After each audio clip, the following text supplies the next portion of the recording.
Salams, this is People's Dispatch, and you're watching the Daily Roundup, our selection of the top news stories from around the world. Here are today's headlines. Protests in France continue over the government's proposed pension reforms. In Syria, an airport has been shut down in a quake-hit town after Israeli airstrikes. 23 Cop City protesters have been charged with domestic terror in the United States. And Palestinian prisoners have completed 20 days of civil disobedience. On the 7th of March, the French working class hit the streets across the country denouncing the proposed pension reforms. Trade unions have also gone for general strike on Tuesday as part of their own campaign for a total shutdown of the country while the French Senate is deliberating the bill. Protesters blocked roundabouts in major city centers as they did in the time of the Yellow Vest protests and youth student groups that have organized blockades at universities across France. The strike, which affected transport, schools, energy sector, the industry, of course, government offices, and other sectors of the economy. According to L'Humanité, 65% of people in the country support the strike and protest against the controversial bill proposed by the Emmanuel Macron-led government to increase the retirement age in the country from 62 to 64.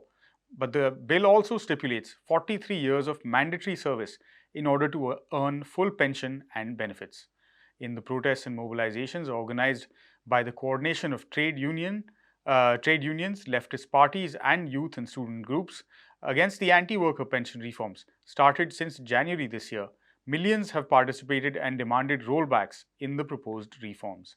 Earlier, the bill underwent 2 weeks of prolific debate in the National Assembly. The lower house of Parliament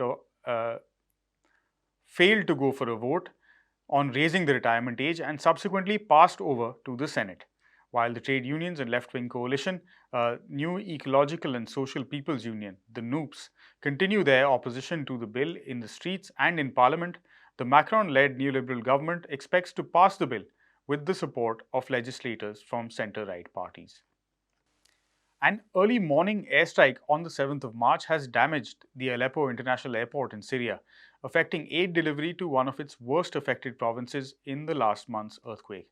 Syrian Arab news agency Sana quoted an unnamed Syrian military source who said that around 2 a.m. on Tuesday, I quote, the Israeli enemy carried out an aerial act of aggression from the direction of the Mediterranean west of Latakia, targeting Aleppo International Airport, which led to material damage at the airport as it went out of service, end quote.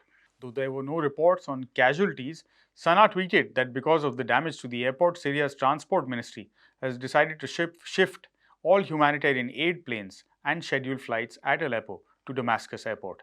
Aleppo is one of the 4 most affected provinces, the other 3 being Latakia, Idlib, and Hama in Syria after last month's earthquake, killing over 50,000 people in total in both Turkey as well as neighboring Syria. In Syria alone, close to 6,000 people have been killed. Aleppo airport was used to transport international aid for the earthquake-affected areas in Syria's northwest. Damascus is over 200 miles away from Aleppo, which will of course affect the speed of aid delivery. Israel has neither confirmed nor denied its role in the airstrikes.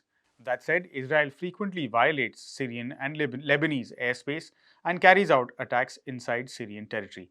It has carried out hundreds of such attacks inside Syria since the beginning of the war in 2011.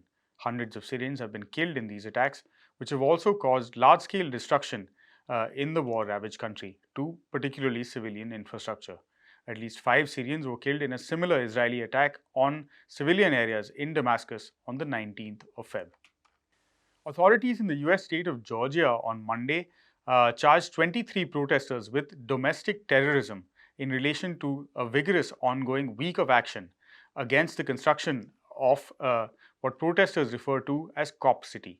The protests, taking place for the last several months, oppose the construction of a massive police and firefighter training facility in a forest near the city of Atlanta.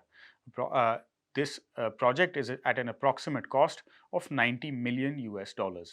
A wide range of environmental, legal, and human rights groups have protested the proposed training site since 2021, when the Atlanta City Council approved the project. The site is situated in an area of over 30 hectares in the South River Forest of Atlanta, which is also referred to as the Weelaunee Forest by Native American residents of the region. According to reports, yesterday's charges against the protesters were filed in tandem with mass arrest of 35 protesters that the local police carried out during an ongoing demonstrations near the site. According to some of the groups involved in the protests and other related actions, they had organized a festival near the site on Sunday, which saw the participation of over 1,000 people. 300 to 400 of them subsequently marched to the construction site, after which they proceeded to dismantle construction machinery and other equipment that was present on site. The group rejected the police version of events, which said that protesters turned violent and started attacking police personnel with the intention of causing physical harm. Regarding the arrests, another local rights group, the Atlanta Community Press Collective, said that police forces in reality invaded the festival that was being held and started arresting attendees, including one legal observer clearly distinguished by the green hat that they were wearing. Another group, the Atlanta Solidarity Fund, further noted that the festival was being held 1 mile away from the construction site, presenting more evidence to dispute the police's claim. It added that the police made most of their arrests at the festival, and even the domestic terrorism charges were brought against protesters indiscriminately. And finally, on Sunday, the 5th of March, hundreds of Palestinian prisoners completed 20 days of the civil disobedience movement they launched against atrocious prison conditions within Israeli jails and the recently introduced arbitrary punitive measures.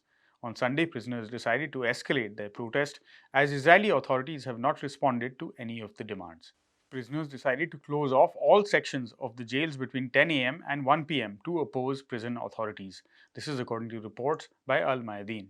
The Palestinian Ministry of Detainees and Ex-Detainees Affairs also noted that prisoners held a session on Sunday evening to decide the further course of action. The ministry claimed that if demands are not met soon, they will further escalate protests by organizing mass indefinite hunger strikes. Israel's National Security Minister Itamar Ben-Gvir announced a series of punitive measures against Palestinian prisoners in Israeli jails after coming to power in November last year. In January, he announced the suspension of some rights of Palestinian prisoners, such as visitations from parliamentarians.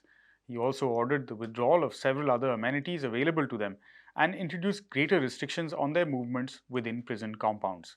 He also withdrew specific rights to own electronic devices and limited timings of showers. The number of security checks on prisoners have increased as well, causing greater inconvenience to those incarcerated. Ben-Gvir has taken steps to shut down bakeries run out of some Israeli prisons, which used to provide fresh bread to prisoners.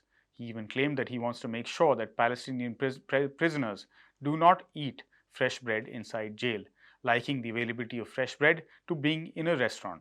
Palestinian prisoners are demanding the rollback of all these measures.